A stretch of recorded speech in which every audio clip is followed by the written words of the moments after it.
Mataram. Welcome back to our YouTube channel. Friends, आप जानते हैं कि पश्चिम बंगाल के अंदर अभी चुनाव जारी है और फर्स्ट फेज का जो इलेक्शन है वो हो चुका है। फर्स्ट फेज की जो वोटिंग है वो हो चुकी है और सेकंड फेज के अंदर अब ये प्रवेश कर चुका है। अभी फर्स्ट फेज की जो वोटिंग हुई है वो लगभग 152 सीटों पर हुई है, 152 सीट्स पर ये हुआ है। और अभी जो सेकंड फेज है वो 142 सीट्स अभी बाकी हैं जिन पर ये इलेक्शन अभी होना बाकी है। अब देखिए, चुनाव के जो रिजल्ट हैं वो 4 मई को 5 मई को आने वाले हैं और ये जो रिजल्ट है उसके विषय में आज हम ये चर्चा करेंगे कि जिस तरीका का ये जो वोटिंग टर्नआउट रहा है और ये जो ट्रेंड है वो वास्तव में दिखाता क्या है। क्या वास्तव में जो हम पिछले 4 महीना से मैंने इसमें वीडियो बनाई है और मैं हमेशा से एक बात कहता रहा कि देखिए, पश्चिम बंगाल के अंदर कुछ ऐसा होने जा रहा है कि जो अपने आप में ऐतिहासिक होने वाला है। अब देखिए, पश्चिम बंगाल अपने आप में महत्वपूर्ण क्यों हो जाता है, क्योंकि पश्चिम बंगाल की राजनीति को जो भी लोग समझते हैं वो ये भी समझते होंगे कि आज़ादी के बाद में जब उनके जो फर्स्ट सीएम थे उनके निधन के बाद में किस तरीका से पश्चिम बंगाल को कैप्चर कर लिया जाता है जो कम्युनिस्ट पार्टी ऑफ इंडिया के द्वारा, और वहां पर जो कम्युनिस्ट हैं उन्होंने लंबे समय तक राज किया। और अगर आप ये भी जानते हो कि जो कम्युनिस्ट होते हैं वो किस तरीका की पॉलिटिक्स करते हैं तो फिर आपको कुछ ज्यादा बताने की आवश्यकता नहीं है। अब देखिए, बंगाल के अंदर ये जो पूरा का पूरा जो कैडर सिस्टम था उसको कैप्चर कर लिया गया और जिस तरीका से आप कम्युनिस्ट राजनीति को जानते हो वहां पर वन मैन आर्मी जैसा खेल होता है और एक ही आदमी जो है सत्ता के शिखर पर होता है और उसके बाद में नीचे सब उसी की चलती है। और देखिए, एक एक सीट का जो पूरा आंकलन उनके पास होता है। वोटिंग कहने के लिए डेमोक्रेसी हो सकती है लेकिन वहां पर वोटिंग पैटर्न हो वो एक ही तरीका का होता है और वो होता है लोगों को डर दिखा करके ही वोटिंग ली जाती है। पश्चिम बंगाल के अंदर ये कुछ हुआ और उसके बाद में वहां पर ममता बनर्जी आती हैं। ममता बनर्जी के आने के बाद में लोगों को लगा कि सीपीआई से हमको पूरी ये जो कम्युनिस्ट है इनसे हमको आजादी चाहिए। और आजादी के बाद में फिर हुआ ये कि ममता बनर्जी सत्ता में आ जाती हैं। अब सत्ता में तो आ जाती है लेकिन जो लोगों ने जिस तरीका से सोच करके वोट किया था वो उनको ये 15 साल के अंदर ये पता चला कि एक और कुआं एक और खाई वाला हिसाब था कि या से तो बेहतर थे कि ये जो कम्युनिस्ट बेहतर थे। इस तरीका का जो शासन व्यवस्था दी गई वहां पर टीएमसी के द्वारा। अब होता क्या है कि अब देखिए, पिछली बार आपने देखा कि 2021 के अंदर जो चुनाव हुआ था उसके अंदर बहुत ज्यादा हिंसा हिंसा तो वहां पर देखिए रही है ही। जब से कम्युनिस्ट आए फिर उसके बाद में ममता बनर्जी की सरकार आई, हर बार आप देखेंगे कि वहां पर पोस्ट पोल वायलेंस और उसके बाद में भी ये वायलेंस का सिलसिला जारी रहा। अब की बार आपने देखा कि एसआईआर नाम से एक पूरा जो क्लीन अप किया गया ताकि जितने भी जो लोग हैं जो घुसपैठिए हैं या जो लोग अब इस दुनिया में नहीं रहे हैं या जो स्थान करके कहीं चेंज करके चले गए हैं उनके नाम हटा दिए जाएं और जो लोग अभी नए आए हैं उनके नाम एडजस्ट करके रखे जाएं। इसके लिए पश्चिम बंगाल लाइमलाइट में बना रहा। देखिए, हुआ तो भारत में सभी राज्यों में है लेकिन सबसे ज्यादा जो चर्चा है वो पश्चिम बंगाल की, और हमने इस पर बहुत सारी वीडियो पहले भी बनाई है। लेकिन अब जो सबसे बड़ा जो सवाल है वो ये आता है कि वास्तव में बीजेपी की सरकार वहां बनेगी या नहीं बनेगी। अब देखिए, हम पहले से भी ये कहते आए हैं कि वहां पर अपर हैंड बीजेपी का है। और कारण क्या है, एक तो देखिए ये जो एंटी इनकम्बेंसी है ये निकल करके आती है टीएमसी का। दूसरा, अब जो मैंने अभी आपको बताया कि अब ये जो सीपीआई है उनका भी देख चुके हैं, ये टीएमसी वही ढर्रे पे उन्होंने भी कार्य किया। अब पश्चिम बंगाल वो इससे तंग आ चुका है। वो चाहते हैं यार बदलाव होना चाहिए और मुझे लगता है कि जिस तरीका का वोटिंग पैटर्न ये देखने के लिए मिला है, आप सोचिए कि 92% से ज्यादा 92%, सोचिए कि 92% से ज्यादा वोटिंग टर्नआउट होना अपने आप में ऐतिहासिक है।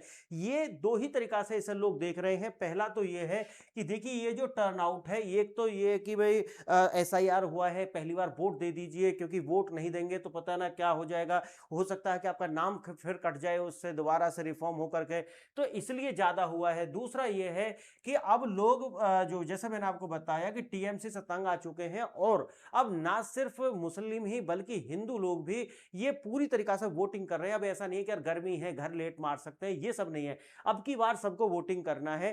तो ऐसा देखा जाता है कि ये जो सबसे ज्यादा वोट अभी अगर पड़ा है तो एक तो ये है कि इसका जो डिनोमिनेटर है वो कम हो गया है। डिनोमिनेटर का मतलब है कि जो वोट है वो डिलीट हो गए हैं। अब दूसरा ये है कि टोटल अगर हम नंबर की बात करें, परसेंटेज तो बढ़ गया लेकिन अगर हम नंबर की बात करें तो उसमें भी वोटिंग बढ़ी है, ये दिखाया है। अब देखिए, ये सब देख करके ये तो बात समझ में आ रही है कि वास्तव में टीएमसी जा रही है।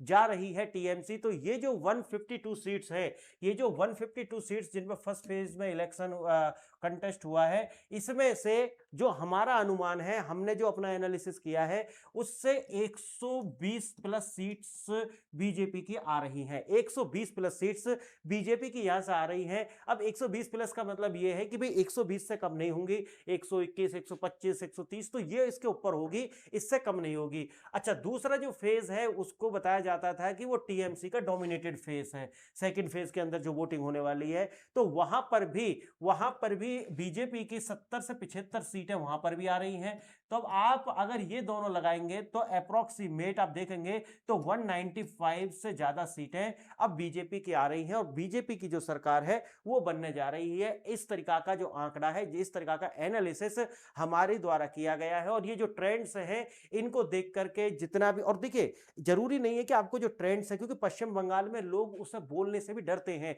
क्योंकि आप जैसे कि शुरू में मैंने इसीलिए इतना बताया आपको कि पश्चिम बंगाल का जो इलेक्शन है, कहने के लिए डेमोक्रेसी हो, लेकिन वो अलग तरीका से कंटेस्ट किया जाता है वहां पर इलेक्शन, या कहिए कि भाई नाम मात्र के लिए सारा होता है। बाकी तो जो टीएमसी के लोग हैं वो इस तरीका से दबा करके लोगों को रखते हैं कि अगर आप वोट नहीं देने गए तो आपको क्या है कि भाई आपका जो वोटर आईडी खुद ले लेंगे, उससे खुद वोट डाल दे। तो हजारों तरीका के आपने देखा होगा कि जो न्यूज में निकल करके आया है। तो इससे मैंने जैसा आपको बताया कि हुआ क्या है कि यहां तो बीजेपी की सरकार बन रही है, तो ये तो हुआ, मैंने आपको बताया तमिलनाडु का। अब आइए दूसरा, बंगाल का। अब दूसरा है कि उसी दिन आप जानते हैं कि तमिलनाडु में भी वोटिंग हुई है, और यहां पर भी लगभग कितना आया है, 82 से 85%। ये मैंने, क्योंकि 5 बजे तक का है तो और इसमें जोड़ लेंगे तो 85% तक का जो टर्नआउट है वो निकल करके आया है। यहां पर भी हमने 2 वीडियो पहले बनाई हैं, आप याद होगा आपको। एक तो दिसंबर 2025 में ही मैंने इस पर वीडियो बनाई थी कि किस तरीका से बीजेपी के लिए तमिलनाडु के अंदर बीजेपी इकली सरकार नहीं बनाएगी, बीजेपी इकली सरकार नहीं बनाएगी, लेकिन एनडीए की जो सरकार है वो वहां पर बनने जा रही है। तो ये भी आपको उसी दिन हम देखने वाले हैं। तो यहां पर बीजेपी यानी कि एनडीए की जो सरकार है वो बनेगी। अगर आपको चाहिए तो वो वीडियो अगर आप देख लेंगे तो आपको पता चल जाएगा कि मैंने इसको कैसे बताया है कि बीजेपी की सरकार, यानी कि एनडीए की जो सरकार है वो बनने जा रही है तमिलनाडु के अंदर।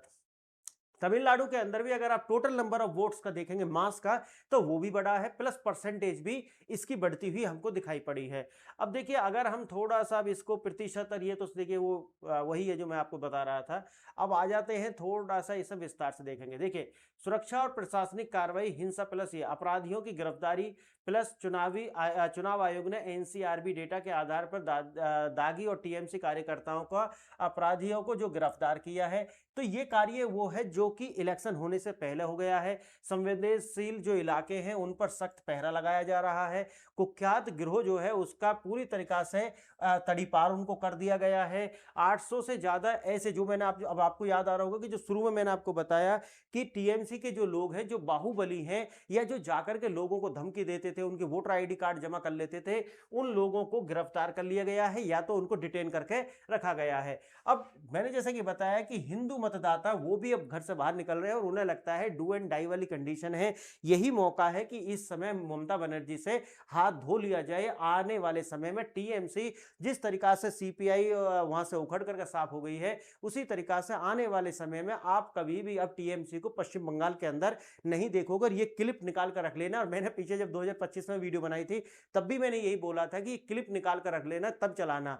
तो मैंने आज भी आपको बता रहा हूं कि अब इसके बाद में टीएमसी आपको कभी भी सत्ता में दिखाई नहीं पड़ने वाली है। आइए और देखते हैं इसमें अमित शाह के विजय रथ रणनीति, 142 सीटों पर अब फोकस है। जैसा कि आप जानते हैं कि सेकंड फेज का जो इलेक्शन है उसके अंदर 142 सीटें हैं। अब उन्हीं की ओर अमित शाह ने अपना जो रथ है वो मोड़ लिया है। बूथ स्तर पर कुशल प्रबंधन, आपने देखा होगा कि फर्स्ट फेज के अंदर भी उस तरह की हिंसा, देखिए आप अगर पिछली बार 2021 वाला देखेंगे तो उसमें 30-32 लोगों की डेथ हुई थी इलेक्शन के अंदर, लेकिन अब फर्स्ट फेज के अंदर 0 कैजुअलिटी है। हाँ, थोड़ा बहुत देखिए, ऐसा नहीं है कि जहां पर इतनी डेथ होती थी वहां थोड़ा बहुत भी झगड़ा झगड़ा ना हो। तो कुछ आप देखे होंगे कि बीजेपी के कार्यकर्ताओं की पिटाई हुई है, एक प्रत्याशी की भी पिटाई हो गई है। तो ये तो सब ठीक है, लेकिन कोई बहुत बड़ी जो कैजुअलिटी है आपको वो देखने के लिए नहीं मिलती है। अब उसके बाद देखिए बंगाल चुनाव का ऐतिहासिक खौफ बनाम वर्तमान की शक्ति। पहले तो वही जो मैं आपको बता रहा था, चुनाव के अंदर हिंसा आम होती थी, रणनीतिक गुटों का जो दबदबा होता था, पुलिस का जो रवैया है वो ढीला ढाला, ऐसा मानोगे जैसे टीएमसी के कार्यकर्ता हों, इस तरीका से ये कार्य करते थे। अब लेकिन अब की बार जैसा कि आप जानते हैं कि जो इलेक्शन कमीशन है उसके द्वारा पूरे नियंत्रण में लेकर के ये कार्य किया गया है। प्री पोल एक्शन हो या फिर आउट ऑफ सिलेबस रणनीति के तहत ये सारे कार्य किए गए कि इन्होंने सोचा भी नहीं था कि जो इलेक्शन कमीशन है वो इस तरीका की कार्रवाई करेगा, और इलेक्शन कमीशन इनके लिए आउट ऑफ द बॉक्स प्रश्न आ चुका है। अब आगे आप देखिए, ग्राउंड जीरो की जो रिपोर्ट है वो यही दिखाती है कि कूच बिहार हो, मुर्शिदाबाद हो, मालदा हो, यहाँ पर जो कि संवेदनशील इलाके बताए जाते हैं, इनके जो निगरानी है उसके लिए विशेष दस्ता बलों का गठन किया गया था और शांतिपूर्ण वोटिंग सुनिश्चित करा ली गई है। और ये आप जानते हैं कि 23 को फर्स्ट फेज का इलेक्शन हो चुका है। एनसीआरबी का जो डेटा है वो यही दिखाता था कि पुराने विधानसभा और लोकसभा चुनावों में कि जो एफआईआर जो आपराधिक लोग के लिए ये हुआ था उनको डिटेन कर लिया गया। स्थानीय पुलिस की जो हिस्ट्री सीटर अपराधी जो रिकॉर्ड है उन लोगों को डिटेन किया गया और जमीनी धरपकड़ हुई है, ताकि अब सेकंड फेज का भी जो इलेक्शन है उसको शांतिपूर्ण ढंग से कराया जा सके। कानूनी दांव पे जैसा 800 से ज्यादा कार्यकर्ता जो मैंने आपको शुरू में बता दिया है, टीएमसी की जो कलकत्ता हाई कोर्ट याचिका चुनाव आयोग द्वारा इसको भी निरस्त कर दिया गया कि देखिए अगर चुनाव आयोग को लगता है कि 800 प्लस ये वो लोग हैं, दागी लोग हैं जो कि चुनाव के संपन्न होने में किसी तरीके की बाधा डाल सकते हैं, तो इनको गिरफ्तार करना जायज है, और उन्होंने भी इसके ऊपर किसी तरीका का कोई भी एक्शन नहीं लिया। कलकत्ता हाईकोर्ट की याचिका वही थी कि भाई इनको गिरफ्तार ना किया जाए, लेकिन कोलकाता हाईकोर्ट ने भी अब इस पर कोई कार्रवाई नहीं की है। टीएमसी के दावे हैं गृह मंत्री अमित शाह, ईडी, सीबीआई, ये वो जो आप जानते हैं पॉलिटिकल दावे कि भाई ये सब गुप्त बैठक हो रही है, हमें हराया जा रहा है। वास्तव में हराने और जिताने वाली तो पॉपुलेशन होती है, जनता होती है, और जनता ये कार्य क्योंकि अब डर निकल चुका है और अब वोटिंग सही तरीका से हो रही है। और मुझे जो मैंने आपको बताया है कि बीजेपी की सरकार अब वहां बन रही है, अब इसमें कोई संदेह नहीं है। अमित शाह के द्वारा कोलकाता में 4-5 घंटे की जो बैठक है वो जारी है, और वही है कि जो जिस तरीका से यूपी 2017 के अंदर 325 प्लस सीटें जीती थी, क्योंकि उस समय पर भी आप देख रहे होंगे कि अमित शाह के द्वारा ही प्रबंधन किया जा रहा था, और वही प्रबंधन आज अब बंगाल के अंदर जो देख रहे हैं अमित शाह, वही प्रबंधन यूपी के अंदर भी किया था। और एक अप्रत्याशित रूप से 325 सीटें, जो कि लोग सोच रहे थे कि यार इतनी ज्यादा सीटें कैसे आ गई, तो ये जानते हैं प्रबंधन। उसी तरीका से आप देखे होंगे कि उड़ीसा के अंदर नवीन पटनायक, जिनकी इतनी बड़ी विरासत थी, उसको भी किस तरीका से बीजेपी के द्वारा तहस नहस किया गया। और बंगाल के अंदर जो मैंने बताया है, अमित शाह के साथ बंगाल में बूथ लेवल एग्जीक्यूशन 2024 से जारी है।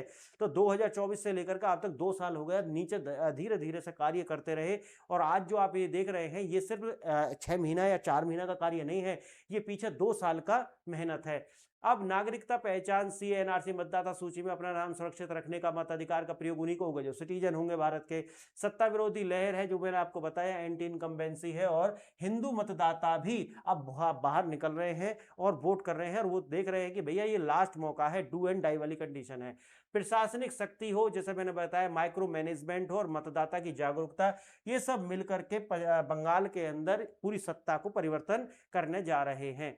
तो फ्रेंड्स, जैसा कि मैंने आपको बताया कि ये होने जा रहा है, और मेरा जो प्रिडिक्शन है अभी, क्योंकि फर्स्ट फेज का इलेक्शन हुआ है, तो कुल मिलाकर के मैं मानता हूं कि 195 प्लस सीटें बीजेपी की आ रही हैं। आप 200 भी हो सकता है, 215 भी हो सकता है, लेकिन 195 से ज्यादा सीटें आ रही हैं। यहां पर 120 प्लस सीटें आ रही हैं फर्स्ट फेज के अंदर, और दूसरे में 142 में से 70 के अप्रोक्सीमेट सीट आ रही हैं। तो इसके बाद अब आप देखेंगे कि जब रिजल्ट आएगा तो ये क्लिप आप निकाल कर रख लेना कि मेरा जो प्रिडिक्शन है, जो हमारा एनालिसिस है, वो किस तरीका से सत्य होता है। तो आपने वीडियो देखा, इसके लिए धन्यवाद। जय हिंद, जय भारत।